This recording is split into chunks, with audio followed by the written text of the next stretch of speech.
Frida, Alan, Adriana, Jorge y Diego les presentan el podcast Los Chicos de la Didáctica, un lugar para entender mejor la didáctica en la pedagogía. El podcast donde no solo aprendemos, sino que también nos divertimos. Comenzamos. Hola amigos, ¿cómo han estado? Espero que bien. Yo soy Jorge y como siempre les doy la bienvenida a un podcast más. El día de hoy hablaremos de temas realmente interesantes. Así es, tocaremos puntos como la educación, la pedagogía y sobre todo la didáctica. Como siempre están conmigo mis compañeros y amigos. Así que comencemos. ¿Quién quiere tomar la palabra? Hola, como siempre es un gusto poder estar aquí una vez más. Creo que deberíamos iniciar con el principio de esto, y con esto me refiero a la pedagogía. Esto nos retorna al siglo XVIII en Grecia, donde era vista como una guía para la educación de los niños. Espera, creo que algo que es muy importante es definir la palabra pedagogía, ¿no? Bueno, la palabra pedagogía deriva del griego paidos, que significa niño, y agein, que significa guiar o conducir. Exacto, como lo mencionaba Adri, cuando hablamos de pedagogía, en un principio solo se toma como una guía para los niños, pero actualmente no es solo para los niños, sino también para los adultos. Yo quiero retomar lo que dijo Adriana, y concuerdo en que podría ser vista como una guía, pero más allá de eso, la pedagogía no se limita a ese concepto. La pedagogía es un estudio tan completo de la educación que incluso es una de las ciencias auxiliares y complementarias de la que la didáctica toma varios aspectos para ser mejor comprendida. Con lo que han dicho, entiendo que la pedagogía y la educación se relacionan, pero ¿cómo se relacionan? Según recuerdo, y si algo me falla son libres de decirlo, su relación se basa en el tipo de actividad que cada una posee, puesto que la educación es una cuestión más práctica y la pedagogía es algo más teórico. Así estas se complementan de manera mutua. Se te olvida que con el complemento que ambas forman, se realiza un proceso de depuración y conservación para así poder transmitir de manera correcta un conocimiento específico, dando nacimiento a la educación intencional, donde se delimitan 3 etapas. Se sabe, chica, la ciencia de la educación nos ayudó a delimitar 3 etapas sucesivas en todo esto, las cuales son la que es conocida como un hecho real, que va a tener caracteres naturales, sociales, humanos, estos trabajando en conjunto. Por otra parte, se encuentra la que está como una reflexión filosófica y finalmente la actividad tecnológica. Ahora recordemos, o más bien dejemos sobre la mesa, el tema de que estas etapas evolutivas se van a convertir en 3 campos de la pedagogía. Claro, ahora las recuerdo. Sus 3 etapas actualmente son conocidas como el arte educativo, la filosofía educativa y la didáctica. Pero, ¿no es esto lo mismo lo que nos lleva a preguntarnos qué clases de pedagogía existen? Pues como estamos hablando de esto, veo que ya nos estamos encaminando a las distintas clases de la pedagogía, aunque no son más que la pedagogía vista desde distintos enfoques. Ahora, que estos ángulos pueden corresponder a diferentes concepciones filosóficas o a distintas épocas en la historia, incluso en diferentes situaciones políticas, sociales y culturales. Exacto, como tú lo mencionas, recuerdo que una de estas clases que existen es la pedagogía descriptiva, la cual estudia a la educación tal y como es en cuestión de lo práctico, es decir, que lo estudia mientras ocurre, basándose en distintos factores de la cultura, generando una reflexión en el sujeto mismo, cuestionando así su dimensión social. Por otra parte, tenemos a la normativa. Esta, según recuerdo, establece normas y orienta la educación, dejando claro que esta clase se involucra mucho más, pero sin dejar de lado que ambas tienen un fin común, el cual es transmitir conocimientos que puedan servirnos en un futuro como ciudadanos de valor. Perdóname por interrumpirte. Quisiera retomar tu idea antes de que se me olvide, y es que tienes razón. La pedagogía, como tú lo dices, incluye el estudio de factores históricos, biológicos, psicológicos y sociales. Sí, y muy bien lo has comentado. La ayuda de otras disciplinas en la pedagogía va a constituir en las ciencias que auxilian a esta misma. Con esto me quiero referir a la relación que éstas logran adquirir. Como lo menciona Adri, se me ocurren algunos ejemplos como la historia pedagógica, la historia de la pedagogía o la educación, que nos han ayudado a la determinación de factores y circunstancias que se han dado con el paso del tiempo. Entonces, la pedagogía entraría en esto, ¿no? No, la psicología pedagógica entraría en esto, ¿no? Ya ven que tiene por objeto de estudio la conducta humana con respecto al aprendizaje. Yo digo que sí entra, porque por ejemplo, el tema de la sociología de la educación está porque estudia la realidad social a partir, o mejor dicho, como una condicionante del hecho educativo y pedagógico. Amigos, hacen unos comentarios tan participativos que pues siento que me quedo atrás. Amix, pues igual no estoy fuerte, pero esto es solo por el momento. Pero no quiero perder esta idea, y es que la pedagogía normativa se dan dos grandes importantes, la filosofía y la tecnológica. Y es que dejemos en claro que la primera, la filosófica se va a centrar en el estudio de la educación, lo que muchos conocen como la ontología pedagógica. También los ideales y los valores que van a conformar la axiología y finalmente los fines educativos que forman la teología pedagógica. Por otra parte, la tecnológica va a estudiar la metodología que nos da origen a la metodología pedagógica, o mejor conocida como didáctica. También ve la estructura que va a construir el sistema educativo y por último, el control, dando origen a la organización y la administración escolar. Es como ustedes lo mencionan, se van a conocer muchas clases de pedagogía según su finalidad, y es que es muy variada la verdad. Solo piensen, van de acuerdo a su campo de acción y finalidad. Por el momento, los ejemplos que se me ocurren son la pedagogía militar, la escolar, la religiosa, la especial, la individual, y eso solo por mencionar algunas. Bueno, pero a esto yo quiero moverme un poco del tema e irme hacia los métodos que existen en la pedagogía. Y es que si me permiten, yo recuerdo que uno de esos métodos es el científico, el cual se ayuda de ciencias auxiliares derivando y comprobando conocimientos. Sí, como bien lo mencionas, y me da gusto que lo dijeras. Bueno, está el método empírico, el cual ni se diga, pero se subdivide. Se me fueron las palabras, una disculpa. Lo que quiero destacar es que en este se encuentra la observación, la experiencia, el método analítico y sintético, el método comparativo, el método estadístico y el método de los tesis. Ah, es verdad. Otro método que yo recuerdo son los racionales, los cuales hacen una reflexión intelectual. Pero bueno, me surgió una duda. ¿La pedagogía en qué aspecto la podemos incluir? Porque no puede ser dentro del arte, debido a que es una disciplina teórica y el arte no tiene como tal una disciplina fija.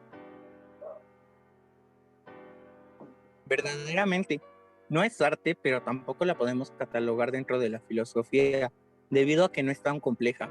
Al contrario, la pedagogía es algo que se deriva de esta, y si no es ni arte ni filosofía como tal, entonces, ¿qué es? Pues podríamos decir que la pedagogía tiene un objeto propio de investigación, el cual sería la educación, y así un conjunto de principios que constituyen un sistema. Por lo mismo, podríamos catalogarla como una ciencia. Ahora bien, me gustaría hablar de la didáctica como una disciplina. Para eso creo que es importante mencionar que la didáctica moderna surgió gracias a la influencia del humanismo y el Renacimiento.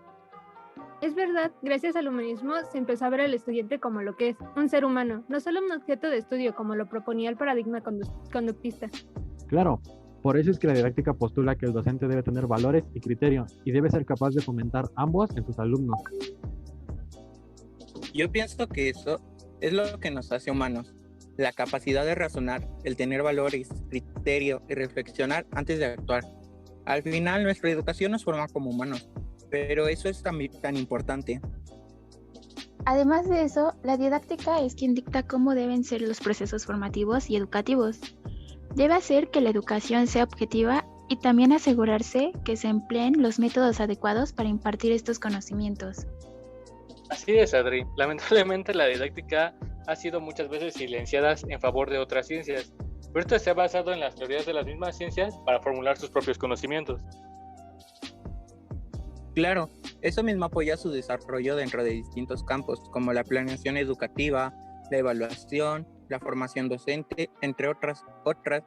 Incluso autores de otras disciplinas han ayudado a resolver algunas problemáticas particulares dentro de la enseñanza. Bueno, ya que lo mencionas, hablemos de los objetos de estudio de la didáctica, como lo es la enseñanza. Aunque particularmente pienso que la didáctica debería estudiar a la clase tal cual ocurre, no el proceso de enseñanza-aprendizaje. Estoy de acuerdo. Creo que la clase por sí sola es un fenómeno didáctico suficientemente amplio como para englobar las situaciones de la educación. Por eso la didáctica debe dirigir todo su enfoque a la clase en general, viéndola como un todo, no solo el proceso de enseñanza-aprendizaje. Un tema que para mí es muy interesante son las diferentes dimensiones que existen en la construcción de conocimientos. Por ejemplo, la dimensión teórico-epistemológica, que es la construcción de saberes de la educación, la política ideológica, que legitima y justifica los saberes, y la práctica cotidiana, donde se adquieren conocimientos a través de la práctica. Y que no se les olvide hablar del currículum. Es una parte vital de la didáctica porque es donde se registran todos los desarrollos teóricos del proceso didáctico. Creo que lo bonito de la didáctica es que se encarga de la formación, por eso es que es humana, impulsa la creatividad en las personas, su conciencia y su razonamiento. Siempre va fomentando una equidad en el poder del aula, porque crea sujetos éticos con capacidad de discernir y buscar sus propias respuestas. Ahora bien, al hablar y referirnos a la pedagogía moderna, debemos conocer un poco acerca de esta, sus orígenes, lo cual fue precisamente durante el siglo XVII, en la época del Renacimiento, donde las ideas y conceptualizaciones se renovaron para la humanidad. En pocas palabras, esto significa que buscaba constituir respecto a la razón para poder lograr construir un nuevo concepto acerca de la realidad.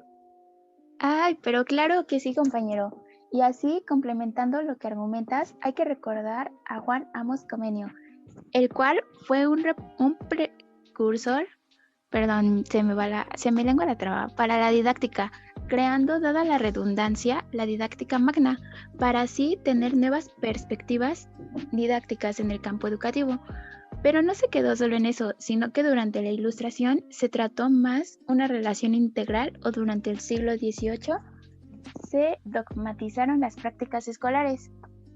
Sí, comparto tu postura y por lo mismo haré mención de un factor que aún no se menciona pero que es también relevante, que es que la didáctica es tecnocrática, porque es objetiva, tiene prácticas normativas, al igual que métodos y técnicas, junto con una racionalidad instrumental. No obstante, no debemos pasarnos de lleno sin mencionar el carácter epistemológico que tiene la didáctica, al cual se refiere a que busca adquirir conocimientos investigando fundamentos, métodos y validando los mismos. Y debido a la complejidad de la didáctica, existen procesos de enseñanza, aprendizaje y formación, los cuales ayudan a los individuos a concebir cierto nivel de características para así estar dentro de un campo específico y determinado.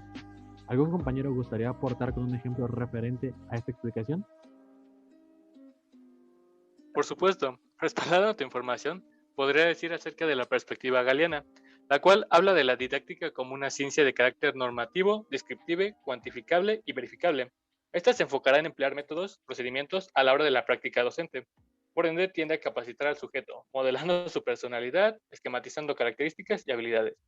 Y para terminar de complementar, se encuentra la perspectiva aristotélica, la cual va más a referir a la didáctica como disciplina, que conlleva las prácticas a tener un carácter reflexivo, comprensivo, con la finalidad de dar sentido a las prácticas educativas.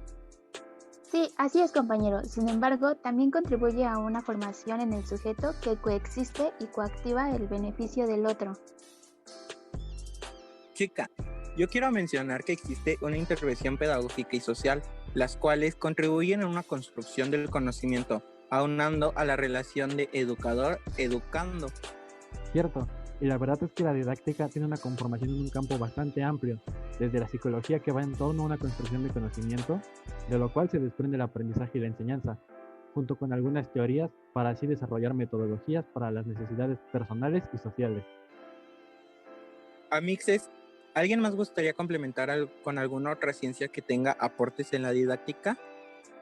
Sí, sin problema yo comento al respecto. También podemos encontrar a la sociología, que trata de entender las necesidades sociales en torno a las características de la población. Es verdad, de gran importancia, así como también la antropología, que va a conocer las características que se desarrollan en la práctica educativa. Aunque nos falta abordar a la poderosísima pedagogía, que conlleva una multidimensionalidad didáctica. Pero, ¿a qué te refieres con multidimensionalidad didáctica? Si me permites contestarte, yo lo hago. Date. Pues mira, así siendo concreto, Así, en resumen, se refiere a que tendrá una planeación didáctica y educativa, además de una evaluación de aprendizaje, proyectos escolares, estudio del currículo, formación docente, la filosofía de la educación, diversos campos de acción. Esto es todo lo que engloba en una multidimensionalidad. Oh my God. Ya entendí. Cierto, compañero. Gracias por orientar y responder ese punto. Continuando con la plática, además de rescatar conceptos muy importantes, como son los elementos didácticos para la construcción del aprendizaje. Imposible dejar de lado esos elementos tan importantes en la didáctica. Concuerdo, puesto que todo tiene un desarrollo muy importante, así como que el alumno es el que aprende y quien se desarrolla en el contexto escolar. Sí, al igual la relación que tiene el docente, la cual es orientar a la enseñanza y ser guía de un aprendizaje. Todo esto basado en diferentes elementos de acuerdo a tácticas y metodologías. Así es, y también hay que destacar el currículo que le da dirección a la práctica educativa, con planes y programas de estudio, del mismo modo que los objetivos que van de la mano con el currículo, puesto que plantean ideales a base de este. Además, aquí influye mucho la escuela como un mediador entre el docente y el alumno para lograr los objetivos. Tremenda complementación, compañero. Asimismo, abordando el contenido, va en un rumbo a desarrollar programas de estudio, así como organizar los temas, metodologías, evaluaciones y demás para un buen aprendizaje. ¿Quién imaginaría todo lo que conlleva la didáctica, no? Claro, abarca muchas cosas muy interesantes como son relevantes abordar. Sí, incluso aún falta mencionar la técnica, la modalidad y el contexto. Para rápido, la técnica va en los procesos fundamentales de la enseñanza y le da sentido a la práctica docente. Por su parte, el contexto va en la referencia a las características, junto con los medios del entorno donde se desarrolla el sujeto. Aún hay algo que me gustaría retomar de manera paulatina y concreta. Me refiero a las fases de formación didáctica, que van desde la planeación, ejecución, verificación, realización y evaluación, las cuales tienen un papel clave. Bastante importante eso último, puesto que después de recabar toda esa información, aún habría que revisar otros detalles que son vitales para entender el tema. Chicos, verdaderamente me está gustando el cómo nos vamos desenvolviendo en este podcast, pero lastimosamente es el último tema a tocar y es sobre el complejo que es la didáctica. Y quiero dejar en claro que por complejidad no me refiero a lo que es difícil de entender, sino a los grandes temas que conlleva aprender. Pues como ya lo hemos estado hablando, a mi punto de vista este tema toca un principio de la historia de la didáctica, por así decirlo, y es que para lograr que esto deberíamos empezar con el inicio de la enseñanza. Y es que en un principio los primeros métodos eran imitativos y repetitivos. Y es que bien lo mencionas, esto nos dio entrada a la didáctica, y es que sobre esto hay dos puntos muy importantes que establecer. Sus etapas de estudio que han logrado evolucionar hasta el punto de lograr un estatus epistemológico propio de la ciencia. Concuerdo con todo lo que has mencionado, pero estamos de acuerdo que en esto debe haber un transcurso de la didáctica que se extendieron en dos grandes etapas, la precientífica y la científica. También tomemos en cuenta que para esto se dan tres etapas de transición, es decir, un cambio sobre el desarrollo científico de la didáctica, como sería didáctica precientífica de la antigua Grecia al siglo XVIII, didáctica de transición a finales del siglo XVIII y finales del siglo XIX, y didáctica científica comienza con el siglo XX. Y con esto podemos decir que la historia de la didáctica y la del currículum van a ser, van a trabajar paralelas, ya que si se habla de la didáctica en países centroeuropeos se entiende, pero los Países Bajos de Europa la manejan, o mejor dicho, hablan de currículum, institución, enseñanza y educación, y más si hablamos de Estados Unidos. Bien lo has dicho, amigo. Si nos centramos un poco más en su historia, podemos decir que en la antigüedad está el surgimiento de la didáctica, pero también el uso de juegos como recursos didácticos, o por ejemplo, en la Edad Media, se empieza a implementar el uso de la lectura, escritura y práctica, la creación de universidades, la educación criminal y la caballeresca. Exacto, por ejemplo, en la Edad Moderna está el mejoramiento social y la didáctica magna, un libro bastante importante para la didáctica, se podría decir. Finalmente se encuentra la Edad Contemporánea, en donde podemos observar que hubo un desarrollo económico, académico y social del alumno. empiezan a introducirse las corrientes psicológicas, se crean nuevos métodos como el ABP basados en el aprendizaje en la vida cotidiana y actualmente sabemos que esto no es el fin de la didáctica, sino que está evolucionando con el paso del tiempo. Me gustó todo lo que dijiste, muy acertado verdaderamente. Y es que a mí me gustaría tocar el tema del legado griego y romano, porque son cosas que realmente son muy importantes para el desarrollo de la didáctica. Y bueno, Grecia fue sin duda el primer punto de partida para la didáctica, ya que una gran cosa de esta nos dejó fue la teoría de la enseñanza educativa como base para la profesión de docentes. Ahora, si bien quiero tocar algo igual de importante, es la parte epistemológica de la didáctica, y es que proviene del Leisken. Disculpen ustedes si pronuncio mal. Esto significa enseñar, y dentro de este había muchas personas, por ejemplo, el didascalao o maestro, enseñadores privados conocidos como pedotriba, citarista y gramático, que se encargaban de dar una enseñanza un tanto colectiva, y la figura del pedagógico, se me lengua la traba, disculpen ustedes, para ese entonces es que no tenía mucha importancia, puesto que solo se encargaba de llevar a los chicos a la palestra, es decir, el lugar donde enseñaban. Ahora también voy a tocar el tema del concepto de la educación, que me parece algo muy interesante, ya que era una cuestión más en el sentido de un crecimiento emocional, y por esto me refiero a que se veía más en un carácter las emociones, el intelecto, las creencias, la moralidad y el físico, por decir algunas cosas. Finalmente, los griegos tenían un método muy particular, y era el de conocerse a sí mismo, en donde lo hacían de dos formas, la mayéutica y la ironía. Ahora entrando a la parte romana, que es igual de importante, pero un poco más rápida, primero tomemos en cuenta que esta percibe influencias griegas, pero aquí aparecen personajes importantes como el Grammaticus. El Grammaticus es el que se encarga de la educación, ¿no? Perdón por interrumpirte. Bien lo dices, se encargaba de la enseñanza tanto del griego como del latín a partir de un método directo, que posteriormente se va a transformar en un indirecto. Este va a ser mayormente utilizado para aprender lenguas vivas. De hecho, actualmente algunas personas lo utilizan. Bueno, pero con esto, San Agustín logra hacer una crítica hacia la enseñanza romana, al igual que Séneca, diciendo que la que antes estaba fea, por así decirlo. De hecho, Séneca nos deja una célebre frase: no aprendemos para la escuela, sino para la vida. Posteriormente, Quintano nos expone lo que son los principios didácticos, los cuales son 4: la adaptación de la enseñanza a las diferencias individuales, la ejercitación mental es preferible ante la memorización, las necesidades de métodos cooperativos y el aprendizaje ha de ser una actividad placentera y libre. Finalmente, la parte del currículum es algo que marcó en Roma, en donde se comprende de dos maneras, la ciencia y las letras, o mejor conocidas como el trivium y el quadrivium. El primero encargado de lo que es la gramática, la lógica, dialecta y la retórica, y el segundo encargado de la geometría, la astronomía, la aritmética y la música. Quedé boquiabierta con todo lo que dice. ¿Permaneciste, dices tú? Sí y no. Es que sea ignorante, no es que sea ignorante ni nada, pero hay cosas que realmente desconocía un poco. Bien, y aún con todo lo que hemos visto, quisiera hacer un breve paréntesis para no olvidar un hecho que marcó un antes y un después en la didáctica. ¿A cuál hecho te refieres?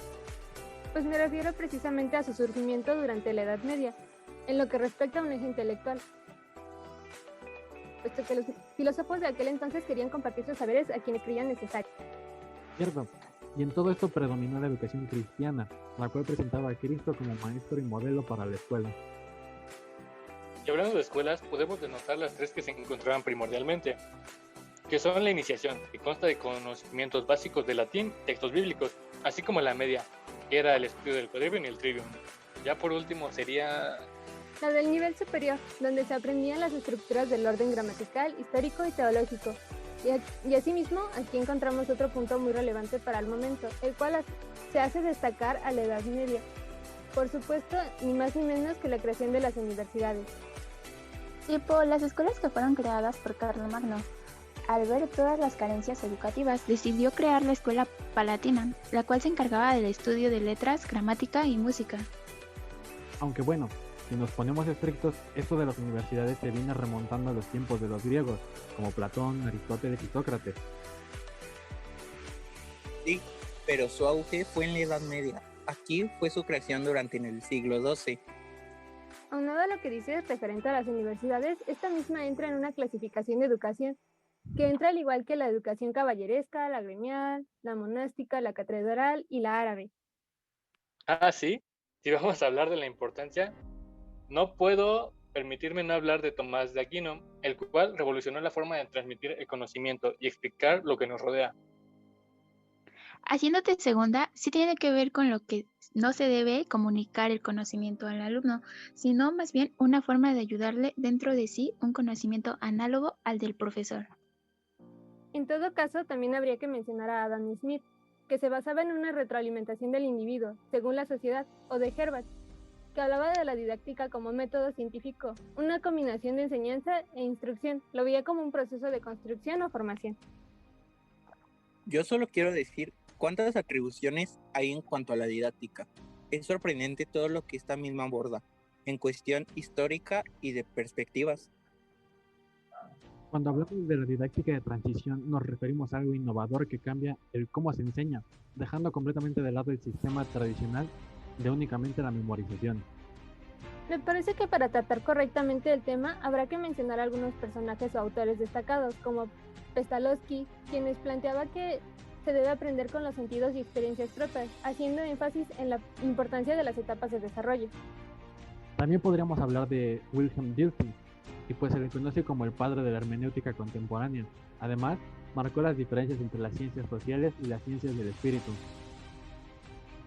Pues siguiendo con su lista de personajes, yo quiero mencionar a Comte, quien sentó las bases del positivismo explicando los 3 estados de la realidad. De acuerdo, por eso se le conoce como el padre de la sociología, describiendo los 3 estados como el ficticio que abarca la infancia y el inicio del desarrollo de la inteligencia humana. Después, el abstracto, que sería la adolescencia, interpretando la realidad hacia fuerzas abstractas y la búsqueda de la esencia y causa de lo real. Por último, lo científico, la madurez o adultez, donde está el razonamiento y el real definitivo. Después de esto me gustaría hablar del concepto del hombre como un ser social, por lo que el ser humano es eso, un conjunto de relaciones sociales. Por lo mismo, se constituye a sí mismo a partir de los procesos de producción. Entonces lo que decimos es que el hombre como tal es una producción del mismo, por lo que siempre está enseñando y aprendiendo a la vez, ¿no? Pasando al método psicométrico, podemos decir que es el proceso que se utiliza para evaluar las características que no se pueden percibir a simple vista, lo que sirve para tratar de entender el funcionamiento de la mente humana. Quisiera agregar que Wilhelm Wundt fue el primero en realizar experimentos de este tipo para tratar de cuantificar la psique, y que adecuadamente este tipo de pruebas se utilizan principalmente en el campo laboral, aunque también es importante en campos como la psicología analítica, la neurociencia, la evaluación del desarrollo, la evaluación de capacidades y recursos humanos. Para complementar, habría que decir que hay 3 tipos generales de pruebas: la de inteligencia, la de habilidad y la de aptitud. El problema de estas pruebas es que no ofrecen una imagen objetiva del panorama general. No te preocupes, yo las recuerdo. Mira, escucha con atención. Algunas de sus características son que se basaban en las vivencias y experimentación. Todo esto centrándose en el alumno. De hecho, este era el centro de todo para la nueva escuela. Tampoco se planteaba el uso de métodos como la memorización, el formalismo o el autoritarismo, así como tampoco se buscaba la mutua competencia o rivalidad entre los estudiantes. Sorprendente, ¿no? Y es que sin duda es sorprendente. Hablando de los métodos que usan en las escuelas, ¿cómo se llamaba lo que se enfoca en este aspecto? Creo que te refieres a la teoría curricular. Déjame explicar qué es. Es un enfoque de la pedagogía el cual se encarga de darle forma y de evaluar lo que debe enseñar a los alumnos. Es algo así como los temarios y los exámenes. Un temario es el que nos sirve para organizar los aprendizajes que esperamos obtener, y los exámenes sirven para evaluar si recibimos de manera correcta ese aprendizaje. No digo que solo los exámenes sirvan para evaluar, pero es un ejemplo. Entonces, quiero pensar que esta teoría está presente en todos los niveles educativos. Justamente así es, pero no solo está presente en la escuela, también se utiliza en cursos de capacitación y asesorías. Gracias a ellas podemos obtener conocimientos y habilidades que nos sean útiles en nuestro futuro. Otro aspecto que me parece interesante y no logro comprender del todo es el de las bases psicológicas que tiene la didáctica. Supongo que está correlacionado con el planteamiento y el ambiente didáctico, que pretende transmitir un conocimiento a un individuo tomando en cuenta su entorno, analizando factores tanto de la sociedad como del individuo. Claro, es ahí donde entra la psicología analizando aspectos como el individuo, la sociedad e incluso la memoria. Pero no hablaremos muy a fondo de eso en esta ocasión, por lo que nos llevará horas y horas. Mejor continuemos con el siguiente tema. Ya hablamos de la escuela alemana. A mí lo que me gusta de ella es que promueve la formación del criterio, la perseverancia y el entender a los demás. Incluso diría que pone más importancia a las personas que a los conocimientos adquiridos.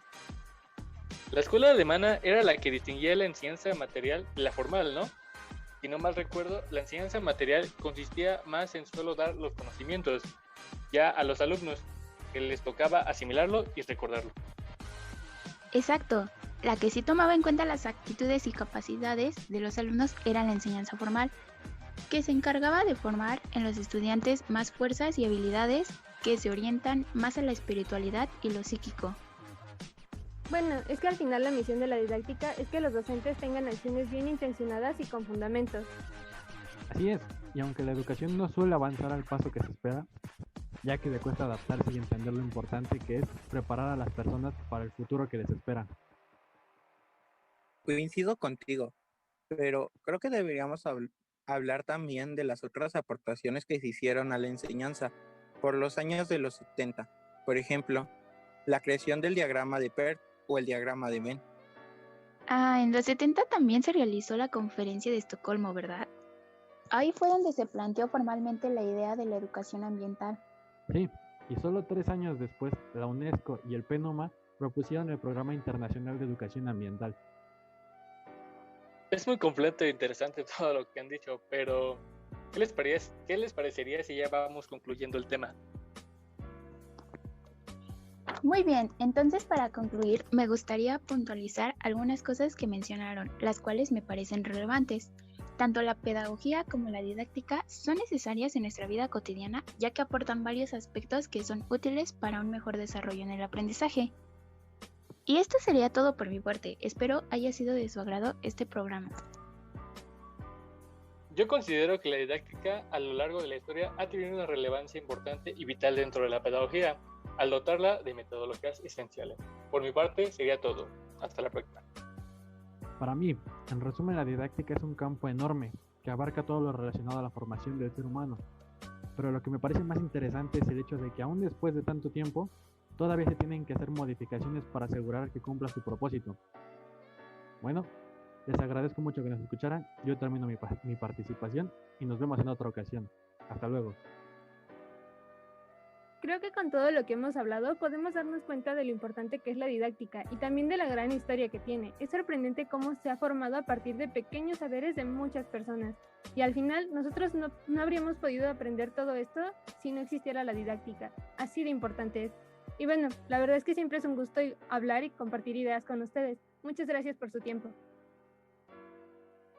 Bueno amigos, fue un placer estar con ustedes en una emisión más, compartiendo temas realmente interesantes desde nuestro conocimiento y puntos de vista.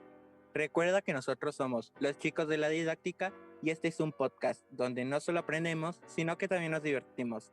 Nos vemos en la próxima emisión.